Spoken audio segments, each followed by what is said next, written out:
What is up, guys? So today we're going to talk about Tommy Robinson. Apparently he's had his food.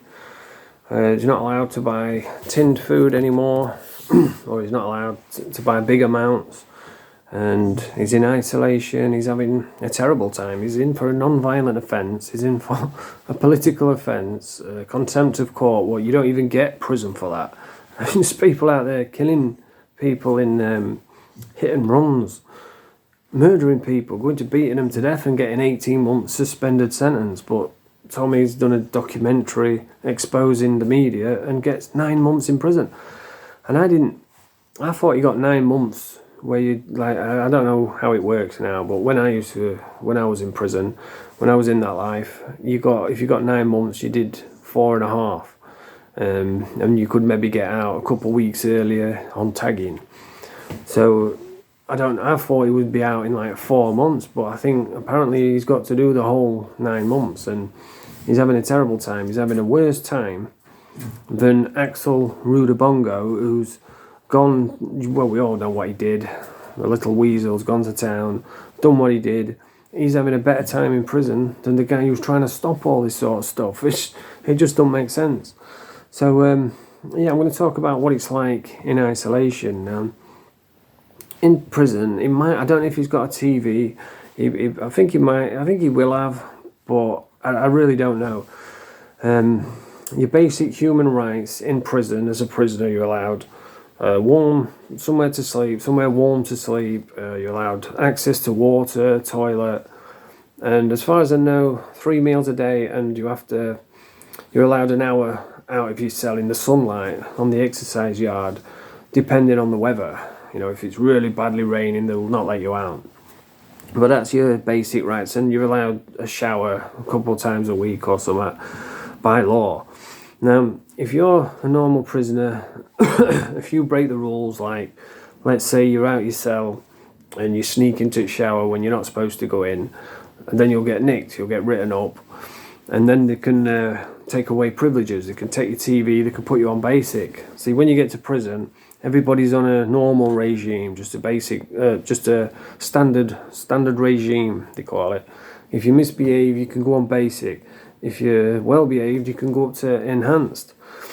And enhanced, you get more time out your cell, you can spend more money, you get more visits. On standard, you just get normal, depending on the prison, like 2 visits a week. If you're remanded, you get 5 visits a week. You can spend, I think on standard, you can spend £30 a week from the canteen, where you can buy tinned food, you can buy ramen noodles, you can buy pop, crisps, biscuits, that sort of stuff. And tobacco if you need vapes, I think it is now. So that's your standard. But if you break the rules, like you go in the shower, you go on the phone when you're not supposed to go in, or you do something what you're not supposed to do, then you can put you on basic and take away. You're only allowed to spend, like, when I was doing it, I think it was £2.50 a week you're allowed to spend, that was it. So if you're a smoker, you can't buy any tobacco. And they give you the 3 meals a day. What you get is, nowadays, when I was doing it, it was different, but now you get, in the morning you get a breakfast pack, which is a little tub of milk, a fun-sized pack of cereal, you know, either cornflakes or Frosties or Weetabix, and you get a tea pack with like coffee, sugar, whiteners in it, and tea bags. And then for your dinner, you'll go and get a sandwich. It'll be like a cheese sandwich with an apple and a packet of crisps. And then for your tea, you get a proper dinner, like, I don't know, pasty and chips or something like that. But obviously with Tommy, he don't want to eat their food because they're going to be messing with his food, because he's trying to stop all these dangerous Islamists. So all the Muslims are against him, and if there's a Muslim working down at the kitchen, they'll know it's going to Tommy, so they'll do something to his food, or maybe even the screws will do something to his food. Now, years ago I would have said that's ridiculous, they wouldn't do that. You know, the inmates might do it, but the screws wouldn't do it. But that's the thing with Tommy. He's shown us what the government and the media and the authorities are capable of doing. They're willing to go there. They're willing to move the goalpost. They're willing to lie. They're willing to cheat. And that's why he's in prison, because he's exposing all this.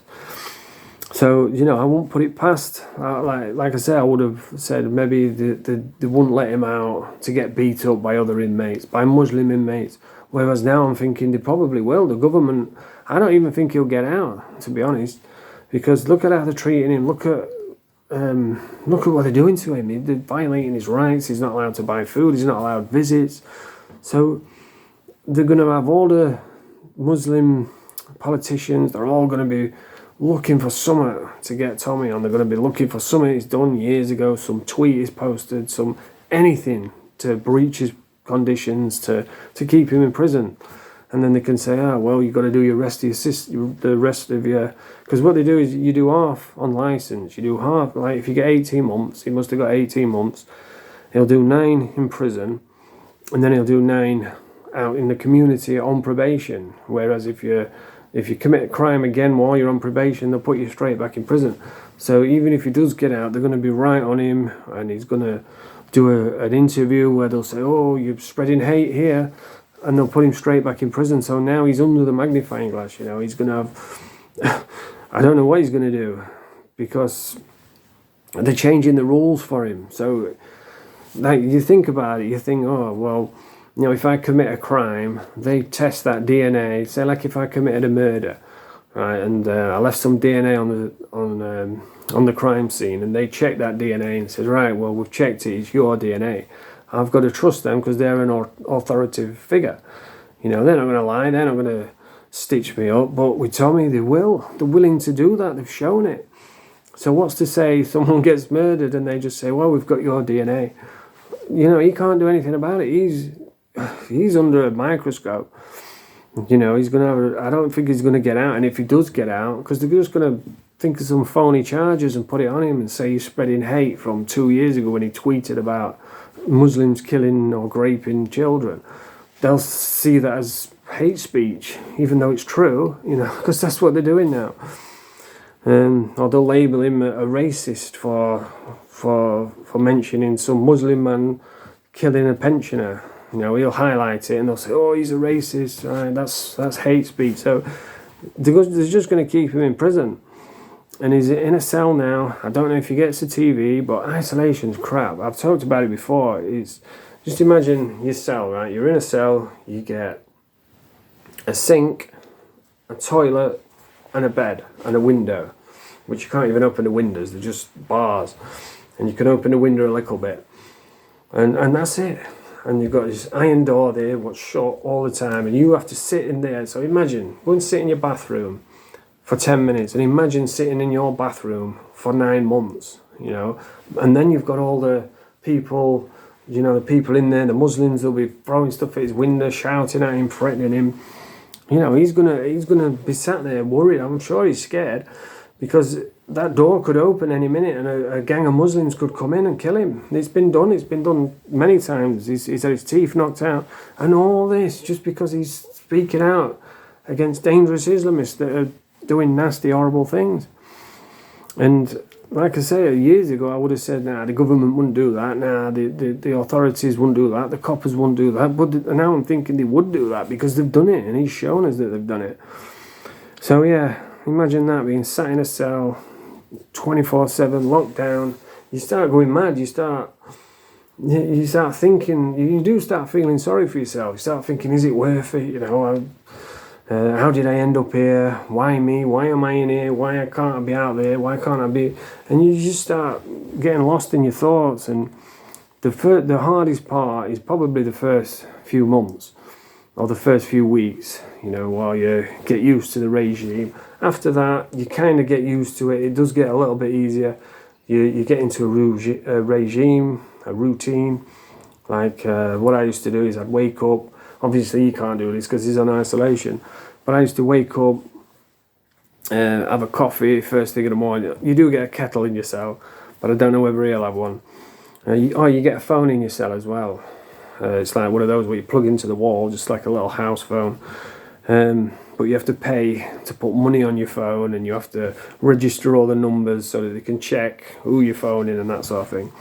So I used to wake up, and I'd make a coffee first thing in the morning, just have a coffee, and then I used to go in the showers because they'd open the door at like 7:30 or something, and I'd just go straight in the shower, wet myself up, have a nice shower, come back to my cell, and then you start your day. And when you're in isolation, you can't, there's nothing you can do. You have to have strict watches. They're supposed to let you have a shower like twice a week, but I'm sure with him they're probably only letting him have the bare minimum.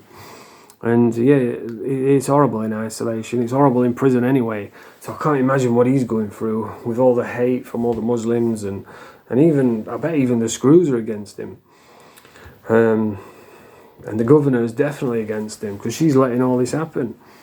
But I can understand them taking his money away and his visits away if he's on punishment. But like I say, it's the law. He's going to be getting fed, but he doesn't know what they're doing to the food. So obviously he's going to want to buy food from the canteen. So if he can only spend like £2.50 a week, just imagine what can you buy for £2.50 these days? Not much. And if he's getting no visits, there's no outside communication, and this will be the longest 9 months of his life. But anyway, that's my opinion. I don't think he'll get out. I think they'll find, or even if they don't find out, they'll just make some bogus charges up. And even if he does get out, they're going to be on him for everything he does, everything he says. You know, they're creating a martyr. But anyway, if you like this video, press the thumbs up, subscribe to the channel. Mange 2, YouTube, Mange 2.